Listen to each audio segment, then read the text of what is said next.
औज़ुबिल्लाहि मिनश्शैतानिर्रजीम बिस्मिल्लाहिर्रहमानिर्रहीम अस्सलामु अलैकुम रहमतुल्लाहि व बरकातुहू।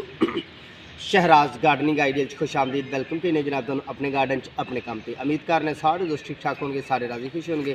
अज नवे दिन के आगाज़ नाल, नवे प्यारिਆਂ नाल, नवीं मुहब्बतां नाल, नवे अंदाज नाल तुहाडे सामने मुखातब हाँ। तो अलहमदुलिल्लाह अल्लाह के फजल असी राजी खुश हाँ। उम्मीद करने कि सारे दोस्त अपने अपने मामलात से राजी खुश होंगे। अल्लाह पाक अपना रहम ते फजल करे, सारे रहम ते फजल करे। लो भाई सजनों, दोस्तों बेलियो, तुसी पहला साडे चैनल सबसक्राइब कर लो, बैल आइकन दे बटन दबा लो, तो दोस्तों नाल भी कदी कदी शेयर कराया करो कि यार एक माली है तो वह तजर्बाकार बंदा है। जिस तरह कि तुहानूं पता है मेरी अलहमदुलिल्लाह नर्सरी भी है, किचन गार्डन भी अपना बनाया होया है। किसी के पौधे पर जाके कदी कदी गल करी दी, तो अज भी असीं किसी भी एक प्लांट पर आए हाँ। एक दोस्त ने कहा बड़ा नियाब जिहा मेरे को प्लांट है, तो बड़ा खूबसूरत जिहा प्लांट है, तो अलीची का प्लांट है। अलीची नूं बूर आया, फुल आया, सिट्टा आया। असीं ओहदी जर्मीनेशन की गल करांगे, उहनूं बूर आने की गल करांगे, तो फिर बाज़ लोग जिहड़े न वो अलीची के पौधे नूं ला के पुट दिंदे ने। फिर उहदी सूदक की गल करांगे। सूदक किहनूं कहा जांदा है? जवानी तो थल्ले बचपना, कि बचपने फ्रूट नहीं देंदा पौधा, छोटा होंदा किस उम्र च फ्रूट देंदा है, किस तरह फ्रूट लगदा है की नहीं। ये पौधा एयर लेड च होंदा है, ये पौधा पेवंदकारी च होंदा है, ये पौधा बीज च होंदा है। केड़ा? अलीची। अलीची ठीक है जी दोस्तों, असीं अज चलने अलीची ते असीं अलीची के पौधे की अज चल के तुहाडे नाल गल करने हैं। ठीक है जी, आओ चलो। लो जी, असीं आए एक दोस्त के बगीचे ते माशाअल्लाह अल्लाह के फजल नाल, मालिक सुने दियां रहमतां नाल। लो जी, यह साड़ा अलीची का बूर है। अलीची के फुल आए हुए हैं अलहमदुलिल्लाह। अलीची के प्लांट के पत्ते जोड़े ने, पहले पत्तियां की असीं गल करने। पत्ते दे इंतहाई सॉफ्टी तो बड़े बरीक तो बड़े नरमो नाजुक तो बड़े खूबसूरत होंगे ने। ठीक है, एवरी ग्रीन पौधा होंदा है। 12 महीने पौधे नूं फुल पत्ते रहिंदे ने, ते बड़ा ही खूबसूरत, बहुत ही हसीन प्लांट होंदा है। तो यह फल बहुत ही जायकादार फल होंदा है, बड़ा ही शाशा फल होंदा है, बहुत ही खूबसूरत फल होंदा है अलीची का। पर यह मौसम बहार च सिट्टा आंदा है, मौसम बहार च फुल आंदे ने दोस्तों। तो असीं अज अलीची का तुहानूं नाल ते व्यू कराने। मैं मगर हाँ। ठीक है जी, तो नाल ही असीं तुहानूं व्यू करा के नाल ही विजिट कराने अलीची का, सैर कराने अलीची की, तो फिर इंशाअल्लाह असीं गल्लां करांगे जनाब।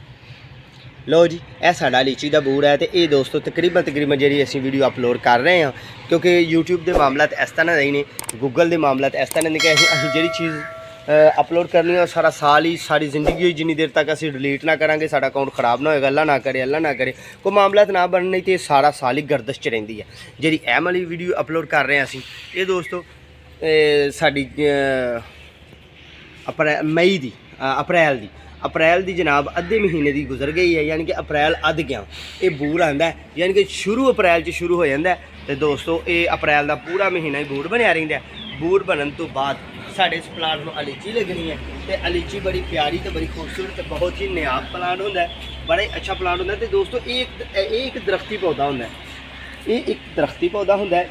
इस पौधे की असीं गल हुण करिए कि गल ये करिए कि इस पौधे दे व्यू कराया तुहानूं, जिस तरह कि मैं दूरी तो भी करावांगा। पौधा माशाअल्लाह बहुत बड़ा है, तो बड़ा ही प्यारा तो बड़ा खूबसूरत है। तो इस पौधे की उम्र तकरीबन दोस्तों 12 तो 13 साल हो गई है। यह जो पौधे का व्यू तुहानूं करा रहे हैं, तुहानूं विजिट करा रहे हैं, इस पौधे की उम्र 12 तो 13 साल हो गई है। ठीक है जी, इस पौधे के मतलब असीं गल करने कि यह पौधा किस तरह अफजाइश करता है, किस तरह यह पौधा जमीन चो असीं हासिल करना चाहिए, किस तरह करना है। पौधे तो पौधे नूं जिस तरह के एयर लेयरिंग का अमल होंदा है, जिहड़े पौधे गार्डनिंग नूं जाणदे ने, थोड़ा दिलचस्पी रखते हैं, जिहड़ियां मेरियां पुरानियां वीडियो देखियां ने उन्हां दे विच मैं एयर लेयरिंग भी कीती है, पर फ्रूट वाले पौधे नहीं बहुत कम कीतियां ने, सजावटी पौधे नहीं कीतियां ने, फ्लावर पौधे नहीं कीतियां ने, हैं 10 तो 12 पौधे दियां। फ्रूट वाले पौधे की सिर्फ एक ही असीं कीती सी अंजीर दी, ते ओह साडे चैनल 'च जाओ तो तुहानूं एयर लेयरिंग का अमल का पता लगेगा। एयर लेयरिंग जिहड़ी दोस्त हुंदी है ना, ये तकरीबन हबसीले दिन च हुंदी है। हबसीला किहनूं कहा जांदा है? हबस वाला दिन। हबस वाले दिन किहड़े ने दोस्तों? वो साढ़े हबस वाले दिन जिहड़े ने तकरीबन 8वां ते 9वां महीना हुंदा है। हबस वाले दिन, नमी वाले दिन, यानी कि बारिश भी पे तो घुम्मा भी लगे, ठीक है, उन्होंने दिन एयर लेयरिंग करी दी है। एयर लेयरिंग करके ये अफजाइश नस्ल बहुत ही आसानी नाल हो जाती है, यानी कि पौधे तो पौधा उतारा जाता है। हाँ दोस्तों, ये बीज तो भी तैयार होता है, पर बीज वाला जो पौधा है घट तो घट 10 साल तक फ्रूट नहीं देता। तो जे असी एयर लेयरिंग वाला ले लाँगे तो वह 5 साल बाद पहला सिटा, 4 तो 5 साल बाद पहला सिटा लगेगा। क्यों कि यदी अफजाइश बहुत ही स्लो होती है, यदी ग्रोथ बहुत ही स्लो होती है, बहुत ही आहिस्दगी नाल चलदा है।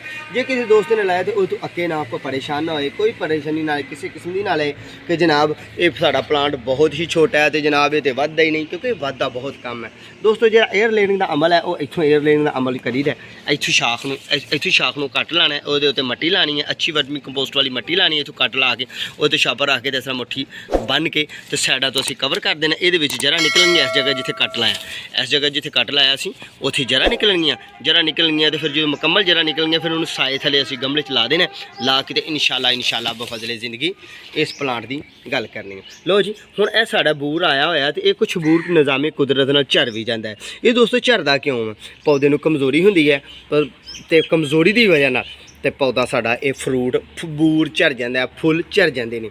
तो वो वास्ते बेहतरीन हल, बेहतरीन तरीका यह है कि तुहानूं मैं हुण दसना, ये भी अलहमदुलिल्लाह साडे मशवरे नाल ये चलदे ने ते असीं इन्हां नूं मशवरा अच्छा देईदा। ये एक जनाब साइड का व्यू कराओ जी, 4 चफेरे का व्यू कराओ। ये जी एक फार्म है, ठीक है जी, एक फार्म है जिन्होंने फार्म हाउस भी कहा जाता है, जिन्होंने फार्म भी कहा जाता है। ये एक बैठक मार डेरा है चौधरियों का, ठीक है जी। इत्थे असीं आए हैं तो आके साढ़े दिल च ख्याल आया कि तुहानूं अलीची के मतलब बेहतरीन मालूमात देइए। लो दोस्तों बेलियो, हुण जनाब असीं चलने पौधे के मुढ़ के थले, पौधे के नीचे चलने दूसरी साइड तो। आओ जी, इधर दूरी तो थोड़ा विखा दो, उस दूरी तो विखाओ, थोड़ा दूरी तो विखाओ, होर दूरी तो विखाओ, मुकम्मल पौधे का व्यू कराओ दोस्तों। इस पौधे की तकरीबन दोस्तों 12 तो 15 साल उम्र है, ठीक है जी। एक तकरीबन 10 साल हो गए फ्रूट के।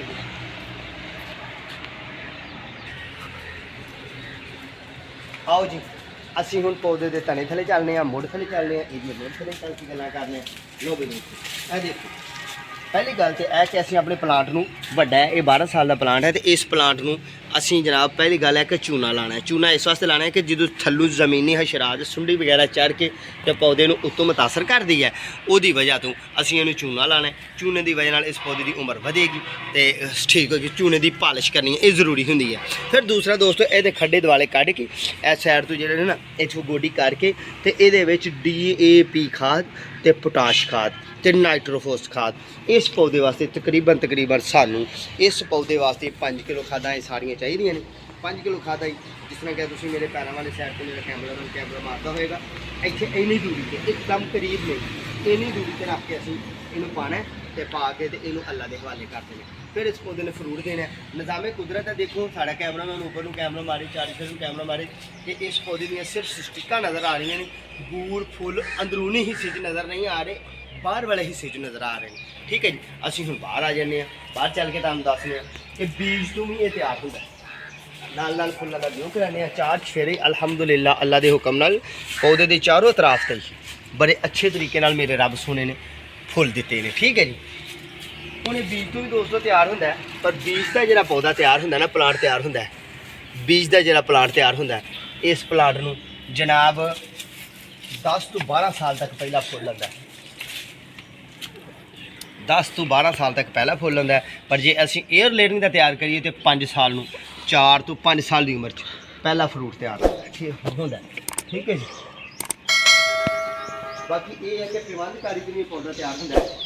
ये अलूचे की कलम लगा के दोस्तों, अलूचे की कलम लाई जाती है, तो अलूचे की कलम ला के तो फिर बड़े अच्छे तरीके नाल, बड़े खूबसूरत तरीके नाल, बहुत ही बेहतरीन तरीके नाल अलूचे नूं पिवांधकारी करके ते ये अलीची का प्लांट तैयार होंदा है, ठीक है जी। ये दोस्तों पौधे की उम्र तकरीबन बड़ी थोड़ी भी होए जिहदी हिफाजत अच्छे तरीके नाल की जाए तो इस पौधे की उम्र 200 साल 300 साल भी हो जाती है। बहुत ही बड़ा तनावर हो जाता है दरख्त। मैं अपनी अखियां दे नाल अल्लाह पाक ने मेरे ते करम किया। जे तुसीं मेरे ते यकीन करो तो मैं अपनी अखियां दे नाल वेख्या कि 1 एकड़ च सिर्फ 8 प्लांट लगे ने। 1 एकड़ जगह च 8 प्लांट लगे ने जिन्होंने 1 किला कहा जाता है।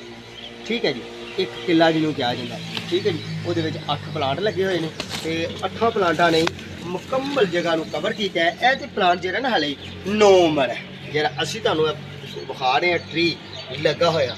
ठीक है जी, लीची का ये 9 उम्र ट्री है, बहुत ही खूबसूरत तो बड़ा प्यारा है। हम तो सजनों बेली दोस्तों तुसीं इस तरह करना है कि दुआवां सानू याद रखना है। असी माशाअल्लाह अल्हम्दुलिल्लाह तुहानू ये फुल्लां दी अज गल दी है, लीची के मतलब मुकम्मल मालूमात दी है। ठीक है दोस्तों, हाँ लीची को जो कान लगन का कोई खदशा होए तो थले फ्यूराडान जहर जरूर पाना है। फ्यूराडान जहर कोई भी एहतियाती जहर पा देना जिसकी वजह नाल पौधे दे मक्खी डैमेज ना करे, पौधे के फ्रूट में मक्खी खराब ना करे। ठीक है जी, बाकी असीं आहिस्ता आहिस्ता अपने मामलों बाहरों निकलने तो हुण सजनों बेलियो दोस्तों तुसां साडे चैनल सबसक्राइब करना है, बैल आइकन के बटन दबाना है, दोस्तों नाल शेयर करना है, अगली वीडियो का इंतजार करना है। इंशाल्लाह बहुत जल्दी जिंदगी तुहानू प्लांटेशन से बहुत ही खूबसूरत बड़ी नियाब जी वाधू जी अच्छी जी वीडियो बना के देवांगे। उन्नी देर तक अपने मेज़बान दो इजाज़त, अल्लाह निगहबान।